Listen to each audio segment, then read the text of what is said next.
Et donc, pour revenir à la question de l'aliénation, forcément, moi, quand je suis recruté à RFI, après l'apparition de mon livre, tout le monde dit, bah voilà, vu qu'il a été très tendre avec la France, ah bah, la France l'a recruté.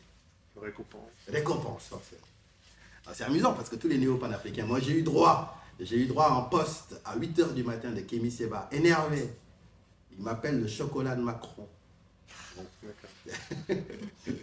Et donc ces milliers de followers me tombent dessus. Moi je me réveille avec mon téléphone avec une centaine de messages en me disant ouais mais t'as vu, il a été hyper violent. Je dis mais non. Il se trouve que je raconte très très simplement la chose d'RFI. Moi j'ai jamais fait de radio avant RFI.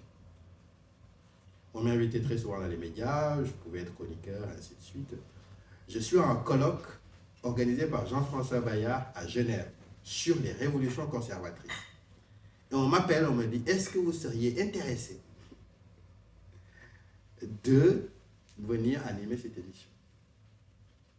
Je dis, bah écoute, moi la radio, je trouve ça absolument formidable. Moi, j'ai jamais candidaté. Mais j'ai trouvé que le challenge était beau et je suis parti. Et je suis parti, j'ai sacrifié au protocole du recrutement.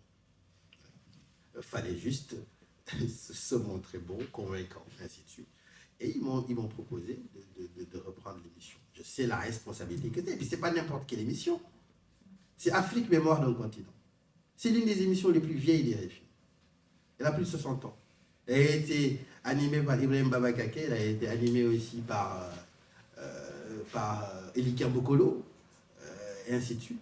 Et moi, on me le donne, alors que je suis relativement, bon, j'allais dire jeune. J'ai basculé du côté obscur de la jeunesse maintenant, mais voilà, on me le donne. Et donc, à l'époque, je dis parfaitement, voilà, moi, ça me plaît comme challenge. Et justement, on est dans une période aujourd'hui où il y a énormément de propagande, où les usages de l'histoire sont parfois des usages dévoyés. Il y a de la militance, il y a au cœur justement des récits, un mot que j'aborde, qui est le mot narratif, qui est un anglicisme néolibéral qui est parfaitement en accord avec justement les dictats de l'époque. Mais il faut faire de l'histoire, de la complexité, de la rigueur, et c'est là où on revient à un travail finalement d'universitaire. Voilà. Moi, je ne suis pas tout à fait un universitaire comme vous, parce que vous êtes des professeurs, ainsi de suite, mais j'ai fait une thèse, j'ai fréquenté l'université, je sais ce que ça peut être justement une certaine forme de rigueur dans la recherche, et puis la volonté d'être toujours au plus près des faits et de les raconter. Mais moi, j'ai été bien sûr traité d'aliéné, mais c'est ce que je disais, c'est que c'est une accusation à laquelle on survit très bien. Parfois, voilà, il y a quelques griffures, mais c'est des griffures avec lesquelles on peut vivre, quoi. C'est comme celle parfois de son chat ou son chien.